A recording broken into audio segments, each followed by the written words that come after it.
everyone, my name is Diego Paz and this is my celebration speech. We're going to go ahead and get started, and first let me introduce you guys, my audience.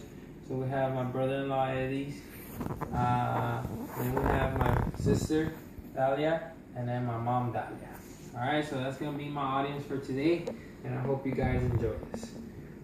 Education is the kindling of a flame, not the filling of a vessel. These are words from Socrates, meaning that education is something that just starts up like a flame and then lightens up the room. And it's something that depends solely on you, whether you're feeding and putting oil on that flame, or it doesn't depend on the air of a vessel pushing it. It just depends on you. So that's what that quote means. And what I'm trying to get to here is that we're here to celebrate education. That is something that in this country I feel personally that we take for granted. It is something that is free, and whether you agree with it or not, whether we compare it to other countries, it is something that it's good. Our educational system is not perfect, but I think it's really good compared to other countries. And that's what we're here to celebrate. So yay, education. I know it's hard to celebrate it, but we're about to finish the semester and we're all stressed out. We got finals, but let's just say thank you for it. Take a second for it. So, the first thing we're going to talk about is why did school even start, right? And in the United States, to get even started with that, we have to go back to the year 1647 in Massachusetts. All right, there was a town meeting and a court meeting, and they said, you know what, we have to put an elementary school, and it all started with elementary school because the purpose of it was just to teach the kids how to read the Bible. That was the main reason for it. It was all religious. It was a religious reason. The second thing would be in 1848, the so-called tradition of reform schools. All right, so they started sort of enforcing schools. We had poor children, who used to live in what we call mill towns. Did not attend school because they had to help their parents pay the bills. And it was just easier to keep the kids to help you do the work, and you don't have to pay, another worker. So that started sort of enforcing. What was the result of this enforcing was that all children were forced to go to school, and this was in result also of the child labor laws that came into the U.S.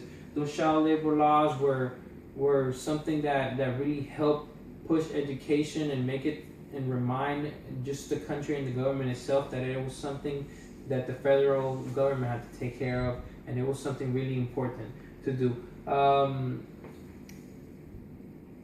Now, where are we now? And that's something that I really like to cover, and that's something that's really important. Where are we now? I think at the schools, whether we agree whether we see it or not, I think less kids are dropping out.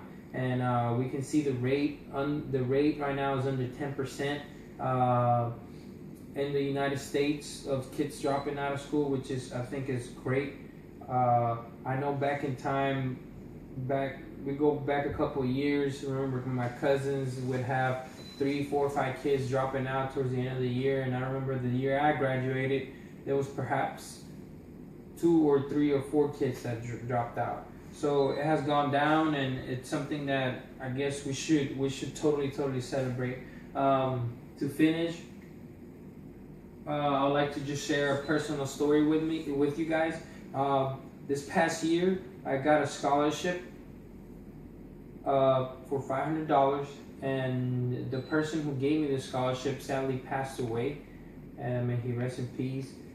One of the things that his wife gave me to remember him was a little memoir, I guess, of who that person was, of what he did.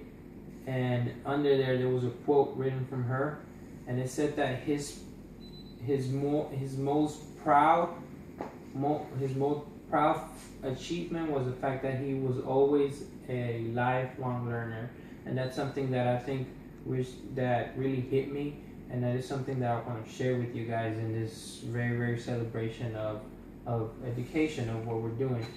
So I hope you guys enjoy it. Remember that it is hard to celebrate it right now, that we're about to finish school, that we're almost at our finals, that we're all stressed out, but I think we should just take a second and be grateful for it. Remember that education is the kindling flame, not the filling of a vessel. Thank you guys and have a good night. Do you have any questions for me? No. No? You guys got it? Remember 1647? How do you, I guess for my sister, how do you feel about going to school? Are you stressed by it? Have you ever been, just take a second and be grateful? I'm grateful for what I do. For what you do? Yep. Okay, perfect. All right, well, I guess that's it. Have a good night.